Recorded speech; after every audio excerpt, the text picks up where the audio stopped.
All right, how we doing, guys? Today we're going to get into Job, and we're going to read it, and we're going to read it by definition, and we're going to find out that this passage with Job is actually very different than what the church teaches behind the pulpit. It's not the same story at all. So we're going to get into that, and hopefully at the end you're going to come out with a much better understanding of Job and what this is all about. So we're going to pick it up with verse 8 to save some reading and time. So let's get into it.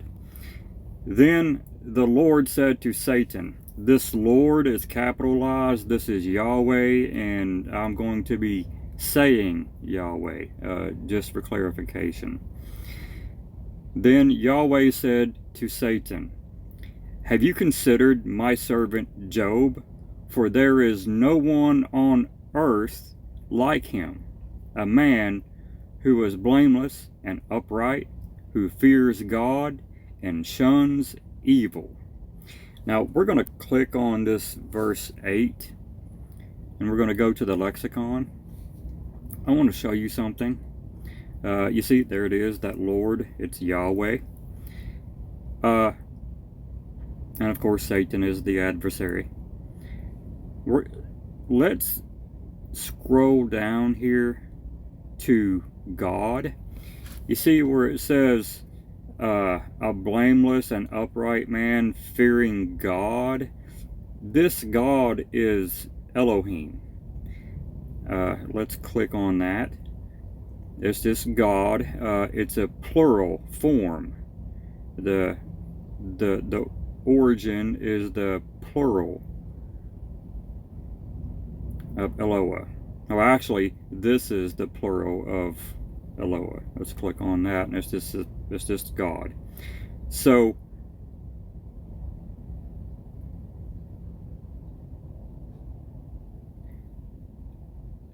with that being said, Yahweh is the one speaking.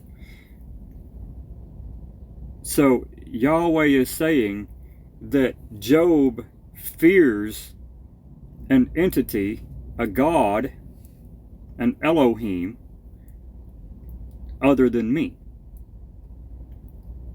I know that that's very different from what you're used to, but that's okay. We'll have much more clarification. So let's continue with verse 9. Satan answered Yahweh, does Job fear Elohim for nothing?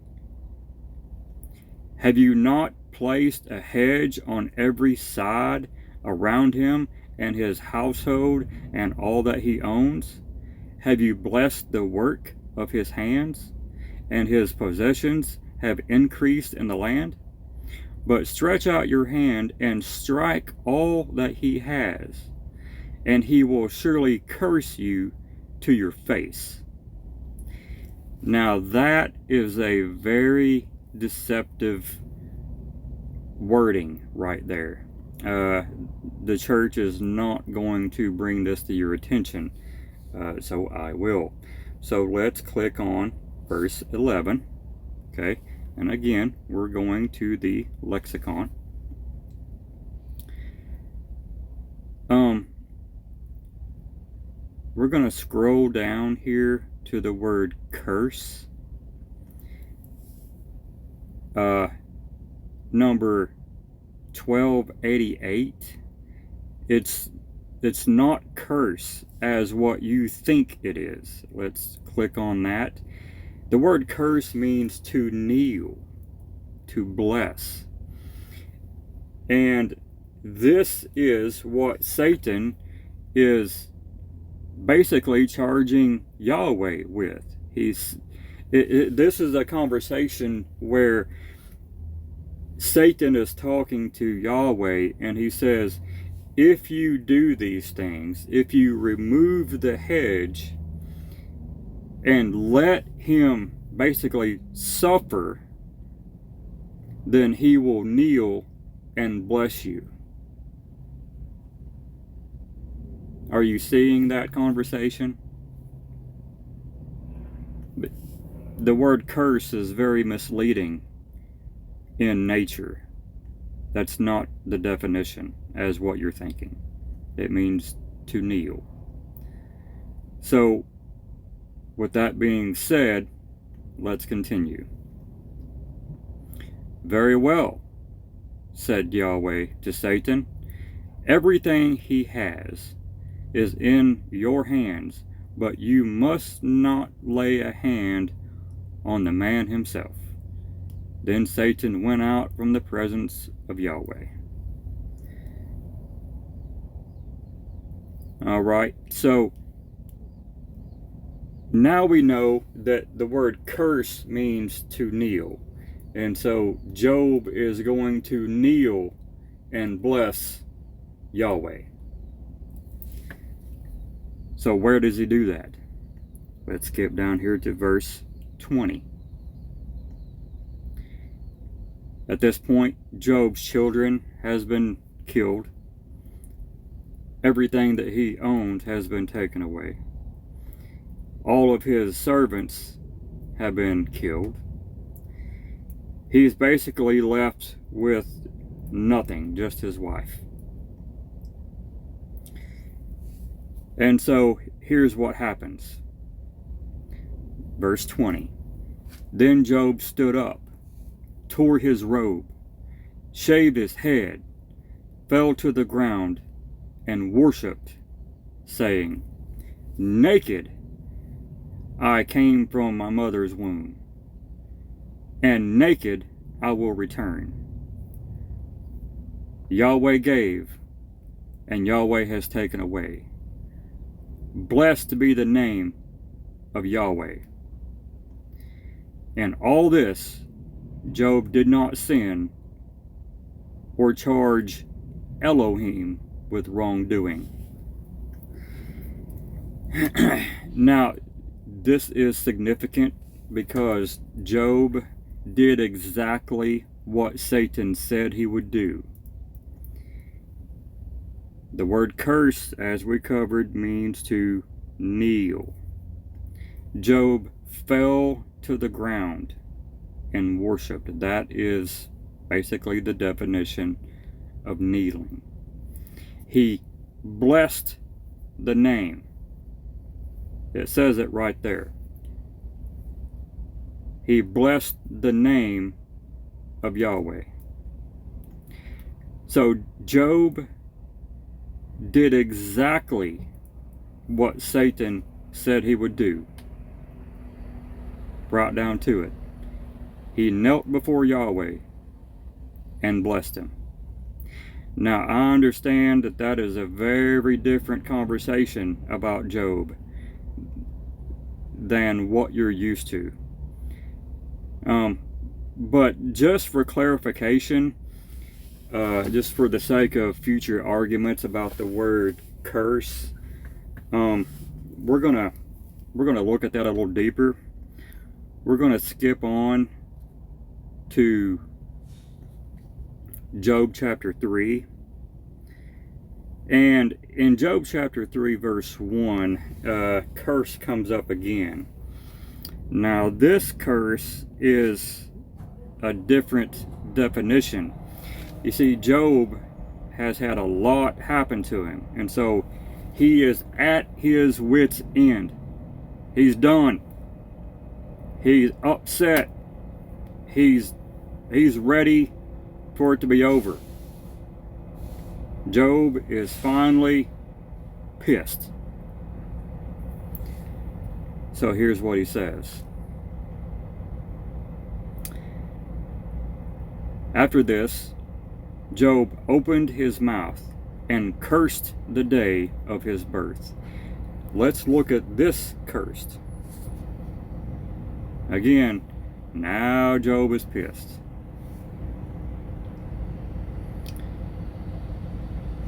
Number 7043. There it is. To be slight, swift, or trifling. It's a very different definition than what Yahweh and the serpent were using. That's more along the lines of the definition that you and I are accustomed to. So let's continue. Let's see, that was verse 1. It comes up again in verse 8. Let's look at this. May it be cursed by those who curse today. What are these words for cursing? Let those curse. 68:95. To utter a curse against. You see, that's a very different definition as well.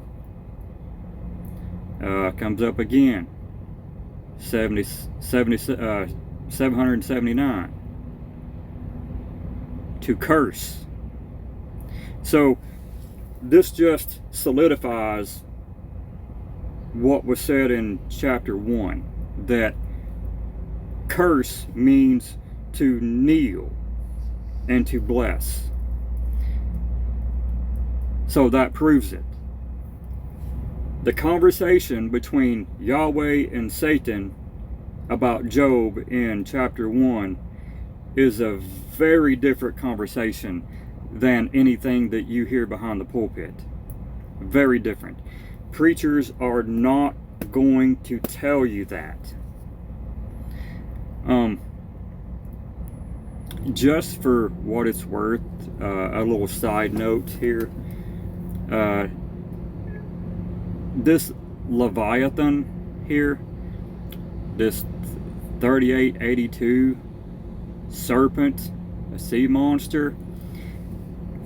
I'm just going to point this out. This is for a future subject, another video, but just food for thought right now.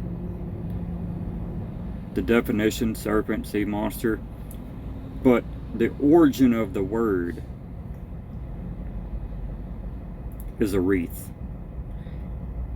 And I'm just going to leave that right there, let you think about it, but for future references, let's just call that the crown of thorns. How about that? So we'll leave that one right there. So back to Job. That is a very different view of it. Verse 9 I have in my notes here. This is another, for instance, of the Bible giving definition of words, that if you don't have a working knowledge of definitions of words, then you miss a lot of the subtle hints that the Bible drops. And this is one of them. Verse 9. May its morning stars grow dark. May it wait in vain for daylight. May it not see the breaking of dawn. This may its morning stars grow dark. Just for what it's worth, the definition of Lucifer is morning star.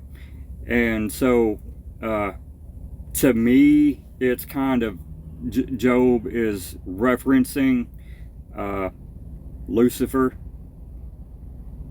pretty much by name. It's the very definition, and that's basically what's going on.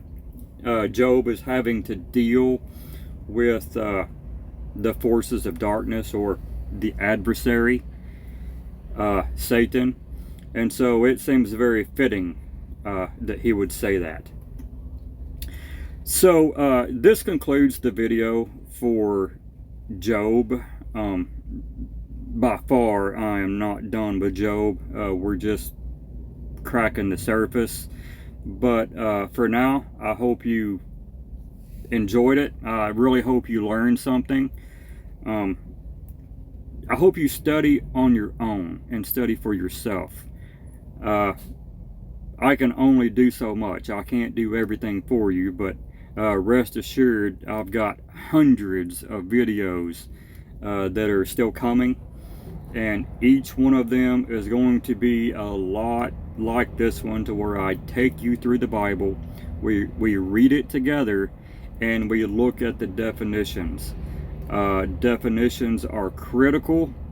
They lay out how the Bible is written, and the church only gives definition when it suits them, when it adds to their subject that they're speaking about that particular day.